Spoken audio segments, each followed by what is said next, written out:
네, 여러분 안녕하세요. 인사이드입니다. 요즘 정말 날씨 좋죠. 저는 매일매일 강아지와 함께 이제 공원에 산책을 나가는데 요즘은 꽃과 나무들이 정말 화사하고 예뻐서 산책할 맛이 나는 그런 날들이더라고요. 저는 사람들의 좀 어둡고 아픈 그런 부분을 다루는 사람이기 때문에 이렇게 화사한 날에 약간 우중충한 얘기를 할 수 있는 거 양해 부탁드립니다. 최면 상담을 하면서 사실은 조금 더 강력한, 조금 더 난이도 있는 그런 아픔들을 마주하게 되는 것 같아요. 그 중에서도 좀 반복되는 것들이 있어서 여러분들에게 알려주면 좀 좋을 것 같다는 생각이 들어서 카메라를 켰습니다. 이제 그 내용이 뭐냐면 우리의 현재 의식에는 기억이 나지 않지만 정말 막강한 영향력을 미치는 그런 시기가 있죠.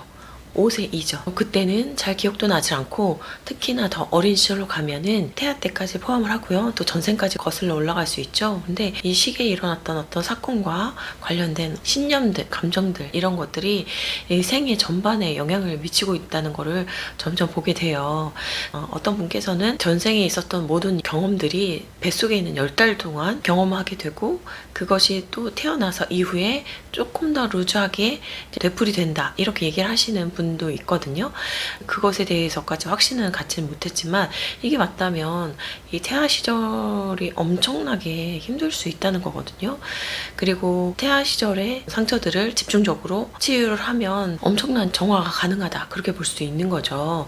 근데 제가 봤던 사례들로 보면 그래도 조금 수월한 게 탄생 시점에서 환영받고 태어나고 어느 정도 사랑과 보호를 받은 다음에 조금 자라나서 뭐 사업이 망해서 길가에 닿는다던가 왕따를 당한다던가 조금 자란 뒤에 그런 큰 상처를 받은 사람들은 오히려 조금 그걸 어떻게든 헤쳐나가는 힘이 있는 반면에 이분이 말씀하시는 걸 보면 그렇게 커다란 일이 터진 게 없는데 왜 이렇게 사람을 신뢰하지 못하고 되게 두려움이 크고 집 밖에 나가지 못한다거나 여러 가지 적응하기 힘든 이런 삶의 태도를 보면 정말 더 기억 이전에 문제가 있었구나 이제 그런 것들을 알게 되는 거죠. 네, 그게 대표적으로 여자분들의 경우는 딸이라는 이유로 낙태 생존자라고 하죠. 나을까 말까 그런 고민을 부모님이 하는 사이에 죽음의 공포를 느꼈을 수 있고요. 또 경제적인 이유 때문에 자식을 원치 않는 그런 사람들도 있었을 거고요. 최면 상황에서 역행을 해서 태아 때 시절을 들어보면 애가 생겼대. 이걸 어쩌지? 라고 한다던가 아니면 아들을 원했는데 딸이라던가 딸을 원했는데 아들이래 이런 것들을 부모님들이 대화를 하고 그 엄마를 통해서 그 불편한 감정을 태아가 느꼈을 때 굉장한 공포가 될 수도 있고 슬픔, 원망 여러 가지 감정들이 그 안에 복합적으로 쌓여있는 것들을 볼 수가 있거든요. 기억이 나진 않는데 현실에 너무 막강한 영향력을 미치기 때문에 내 머리로 그게 이해가 안 되는 그런 상황들을 종종 보게 됩니다. 제가 친했던 선생님도 이 낙태 생존자에 포함되는 그런 분이 있는데 그분이 어떻게 말씀을 하셨냐면 마음을 치유하면서 생각해보니까 그렇게 부모님이 나를 학대한 것도 아니고 줘야 될 부분을 등한시한 것도 아니고 책임을 다 져줬는데도 이상하게 항상 색안경을 껴고 남동생과 비교해서 딸인 자신이 굉장히 차별받고 되게 부모님께 사랑 못 받고 자랐다는 그 틀로 부모님을 그동안 봤다는 것을 이제 자각을 하시더라고요. 구체적으로 나를 때렸다던가 교육을 시키지 않았다던가 언어 폭행을 했다던가 이런 기억은 딱히 없는데 부모님을 포함해서 내 가족이 가족으로 느껴지지 않는다거나 부모님이 나를 적대시하는 것 같은 느낌 속에서 산다거나 이럴 때는 내 생각이 이상하구나 하고 의심을 해볼 줄 알아야 되거든요. 이런 부분이 어떤 식으로도 작용을 하냐면 이런 분들은 세상에 대한 신뢰가 어렵고 뭔가 거부당했다는 느낌, 내가 중요한 사람이 아니라는 느낌 때문에 나를 되게 낮추고 다른 사람한테 일방적으로 맞추고 또 그러면서도 잘 보이려 애쓰는 이런 모습들이 보이기도 해요. 그리고 최초에 나의 보호자인 부모님한테 어떤 사랑과 수용을 받지 못했기 때문에 땅 위에 발을 딛지 못하고 있는 것 같은 그런 불안 속에서 살 수도 있거든요. 그렇기 때문에 또 신앙을 믿고 싶은데 우리가 어떤 종교나 신을 믿을 때 우리 부모님을 투사해서 보게 되거든요. 부모님에 대한 신뢰가 없는데 어떤 신을 믿고자 한다면 그 신이 또 내가 잘못하면 나를 처벌하는 그런 공포의 대상으로 투사가 돼서 보이기도 합니다.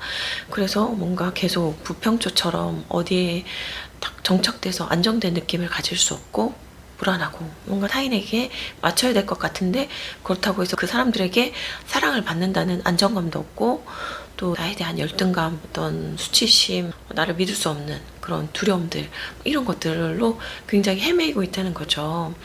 근데 내가 왜 이러는지 이유를 찾을 수 없을 때 내 기억 너머에, 그러니까 그게 아동 때이든 태아 때든 전생이든 뭔가 거기에서 나에게 영향을 줄 수 있다는 거죠. 그런데 여기에서 또 중요한 게 뭐냐면 사람들은 이런 얘기 들으면 빨리 내 태아 때 시절을 보고 싶고 막 전생을 보고 싶고 이렇게 마음이 급해져요. 그런데 제 영상을 전부터 보신 분들은 알겠지만 나의 아픔을 보는 것도요, 단계가 있고 내가 그걸 볼 수 있는 그런 마음의 근육, 이런 게 필요해요. 누군가 내 물건을 뺏어갔어, 아니면 내가 그때 그런 말을 하지 말걸, 막 이렇게 고통이 덜한 기억부터 해서 차근차근 내면을 접촉하는 훈련을 해야 돼요. 왜냐하면 정말 갑자기 트라우마적인 그런 감정과 접촉이 됐을 때 숨이 안 쉬어진다거나 몽황 발작처럼 감정적인 차원이나 어떤 육체의 차원에서 감당을 못 해가지고 나는 이거 이제 다시는 하면 안 되겠다, 그렇게 넘어갈 수도 있거든요.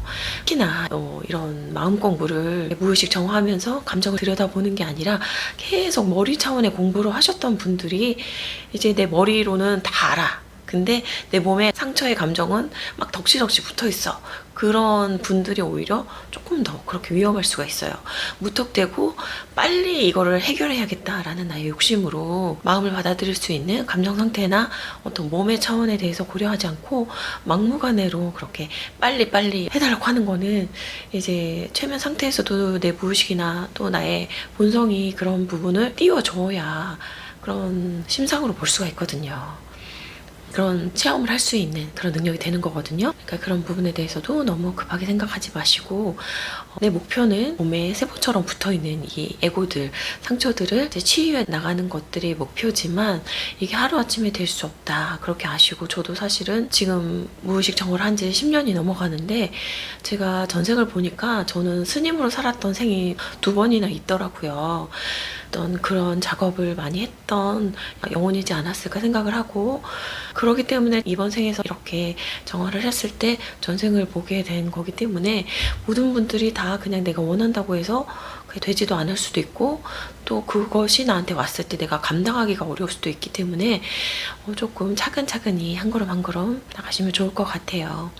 그래서 오늘 말씀을 좀 정리를 드리면, 내가 인간에 대해서 신뢰하지 못하고 또 가족에 대한 그런 공허감, 이런 것들이 있고, 나를 신뢰하지 못하고 또 많은 두려움이나 여러 수치심, 알 수 없는 그런 감정들로 헤매이고 있다면 내 기억 이전에 어떤 사건들이 있을 수 있다. 하지만 그런 것들을 보려면 내가 이렇게 감정을 볼 수 있는 어떤 그런 마음의 근육이 필요하고, 그런 것들은 하루아침에 되는 게 아니기 때문에 이렇게 꾸준히 차근차근 노력해 나가시기를 바란다는 말씀, 마무리로 말씀드리면서 오늘 영상 이렇게 마치도록 하겠습니다. 오늘도 이렇게 시청해 주셔서 감사합니다.